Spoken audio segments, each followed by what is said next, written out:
ফেনী মাছ ধরতে গিয়ে দেখা হলো রাসেল ভাইপারের সাথে। ভয়ে আমরা চলে আসলাম ওইখান থেকে। আসলে খুব ভয় পাইছিলাম আমরা।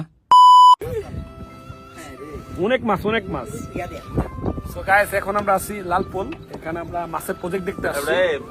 পরিবেশটাও সুন্দর। ভাবতেছি যাইবার টাইমে একটা ছাগল নিয়ে যাবো। মহিন একটা ছাগল নিয়ে গেলে কিন্তু আঙ্গ লাভ হইব, লস হইব না। এই যায়েন, এই বেটা একটা ছাগল দিয়ে দিস। এই কাহিনী এমনি তো মামা বালু উঠায়। সেই একটা মাছ ধরতে পারলে ভালো লাগতো। ওরে মাছ ভাই, ম্যাজিক দেখবি ভাই, ম্যাজিক দেখবি।